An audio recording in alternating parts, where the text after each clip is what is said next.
At least once a year, over the past 5 or 6 years, Irvin, myself, and a couple of other divers have made a trip to the Keys for a scuba getaway. Our favorite dive locations in the Keys are Key Largo, New Key, and Key West. Unfortunately, Key West only offers one spectacular dive, the wreck of the Vandenberg. However, Key West also has the one and only golf course in the Keys, so it's worth the drive. Each year as we drive up and down through the Keys, I have always told Irvin that I wanted to make the ride at least once on my motorcycle. It has been somewhat of a bucket list ride for me ever since I first visited the Keys. Well, 3 months ago, Irvin called and asked if I was ready for that bucket list ride. Naturally, I said yes. The day before departure, I cleaned up the bike one last time. Early next morning, with both bikes loaded up, our trip to Key Largo begins. 5 hours later, we arrive in Key Largo, and the bikes are all floated. Last night, Murphy, a friend of Irvin's, arrived to join us for the ride. As we depart for Key West, I couldn't help to notice the radical difference in the style of our bikes. I'm riding a typical Harley-Davidson Cruiser, a 2000 Deuce, and Irvin and Murphy are both riding adventure touring bikes, Triumph Tigers. The ride from Key Largo to Key West is 113 miles, encompassing 42 bridges, and takes roughly 2.5 hours, depending on traffic.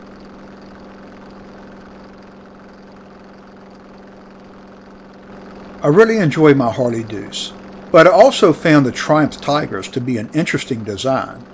The Triumph Tigers are classified as an adventure touring bike, which is, and isn't, the most recent design of cycling. It is in a way that, since their introduction in the 80s, another motorcycle classification has yet to be introduced. However, people have been adventure riding since the very first motorcycle turned a wheel. Back then, riders had no choice. There were very few roads. In 1980, at the IFMA International Show, BMW shocked everyone when they revealed the R80 GS. It was a motorcycle designed to eat up pavement, dirt, and everything else in between. The GS translated means terrain street. It is generally accepted that BMW created the first official adventure touring motorcycle.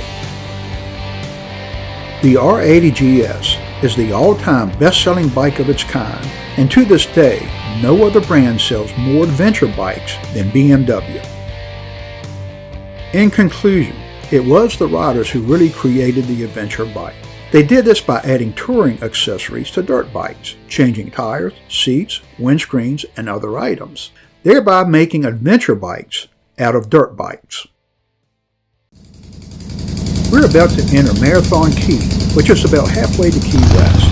The island is about 10 miles long and offers a variety of water sports activities, helicopter tours, restaurants, and other attractions.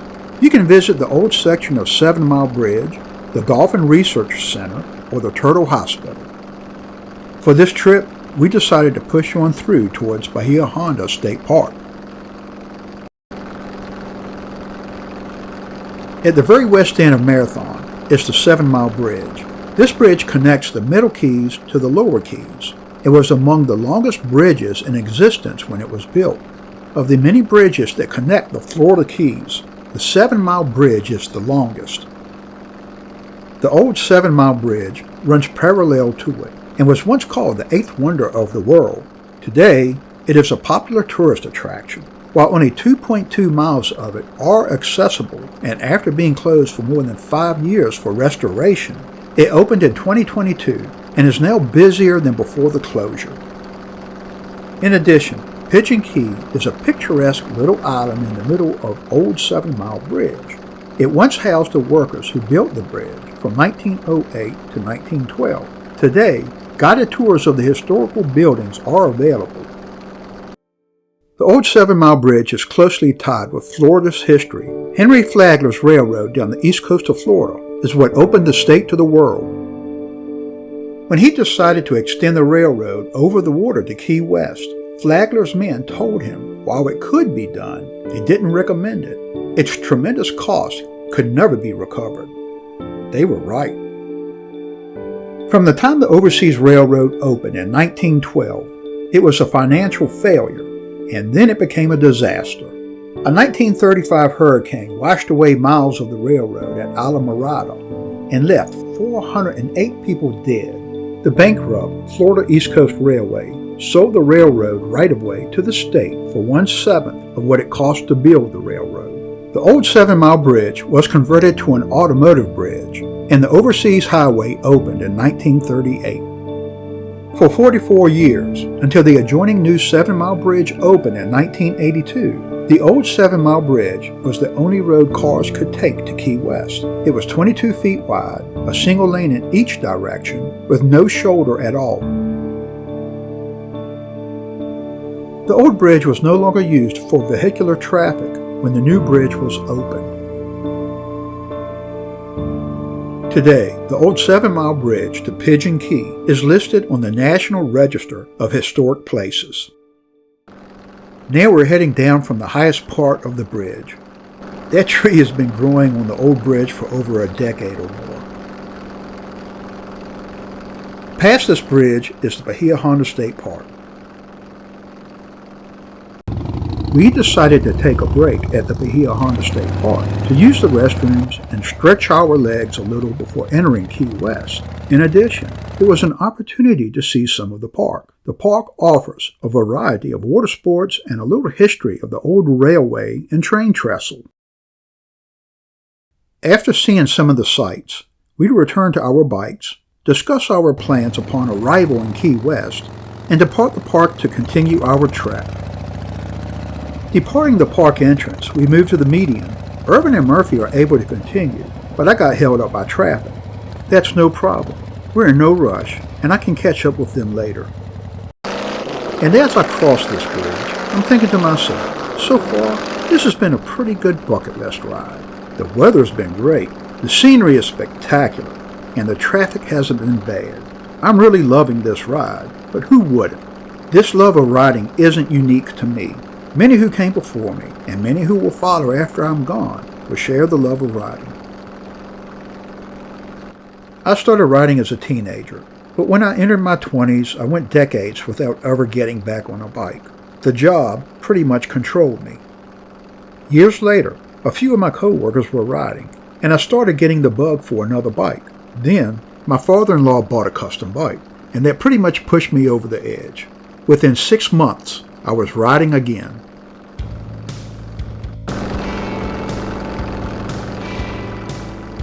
Well, I caught up with Irvin and Murphy just in time. We're about to enter Stock Island. After Stock Island, Key West is just over the next bridge. Irvin points out the Key West Golf Course to Murphy. We are officially in Key West, and as planned, we take the southern route to the southernmost buoy. Irvin motions me to take the lead. The southern route to the buoy isn't the fastest, but it is the most scenic. Next up is the Fort East Martello Museum, which also happens to be the home of Robert the Haunted Dog. Robert is no joke. He is now 120 years old and has been accused of mishaps to those who disrespect him. For more information, Google Robert the Dog. We are now passing along Smathers Beach, which is about a half a mile long, making it the longest public beach in Key West.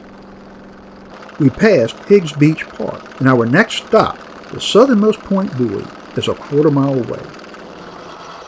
Finally, we arrive at the southernmost point buoy, and it's a photo opportunity for all. First up is Murphy, followed by Irvin,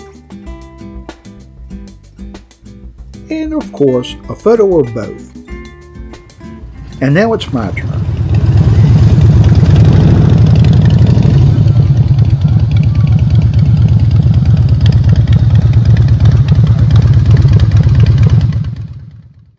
Now we're walking back from Bernie's video. He's just waiting on the purple nurple. The Hemingway House is one of the major attractions in Key West, and if you are a fan of Ernest Hemingway, this is a must-do tour. Murphy is a fan of Hemingway, so we couldn't leave Key West without him taking advantage of this opportunity. I've taken this tour several times over the years, so today I decided to set this one out. It's so hot today. I almost stole this six-toed cat's glass of water. On the way back to the bikes, Irvin and Murphy stopped to show some respect to a fellow law enforcement officer. I do not have a pass to return right now. Neither of us are security pass. Thank you. Okay. I got a pocket. Arlington County, Virginia. We can get the one off your shirt. On the way back to Key Largo, we decided to stop at one of my favorite museums, the History of Diving Museum in Alamorada. If you are a diver or just have an interest in diving, this is a must-do while you are in the Keys.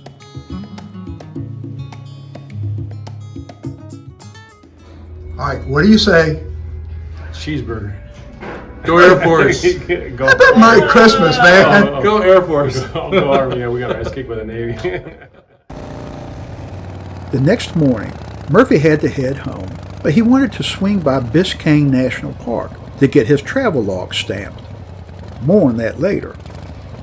Anyway, Irvin and I decided to ride with Murphy to the park and to return to Key Largo when Murphy headed north. This section of US 1 from Key Largo to Florida City is approximately 22 miles, and the majority of this stretch is one lane in each direction. Arriving in Florida City, we decided to catch a quick breakfast, and it was back on the road again. Another 16 minutes of riding, and we would be in Biscayne National Park. At the park, Irvin and Murphy need to go to the Visitor Center to get their ride log stamped for their National Parks Tour Award. And of course, we stopped for a photo opportunity. Irvin and Murphy are members of the Iron Butt Association, which focuses on extremely long-distance motorcycle rides. It's a worldwide organization which offers a variety of long-distance rides, and upon accomplishment of your ride, you receive a certificate. The Iron Butt Association slogan is, "The world is our playground." They are attempting to complete the National Parks Tour Gold Level Master Traveler Award. For this award, they must visit 2 national parks in each of 25 states within 1 year. And for the Gold Level, Alaska, California, Florida, and either Maine or Canada must be included. There are certain ways to verify your ride, including photos of gas receipts placed beside the odometer of your bike, and of course, getting your log stamped at national parks.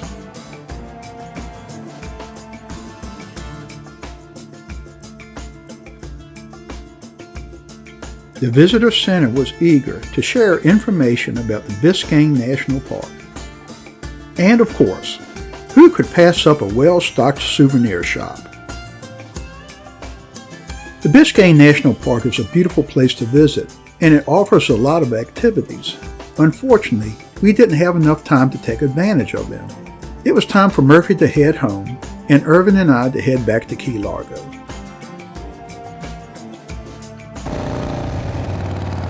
The trip back to Largo isn't bad.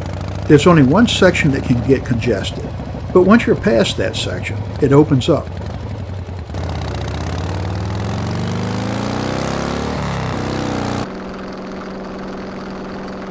When you reach the Overseas Highway, you're only about 16 minutes away from Key Largo.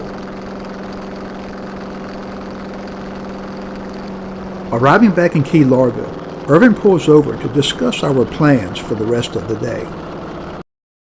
We decide to go back to the History of Diving Museum so he can pick up another shirt, and finish the day by exploring a little more. Irvin picks up his shirt, and we ride around a little more, and it's time to head back to the house, clean up a little, and pack for the long trip home.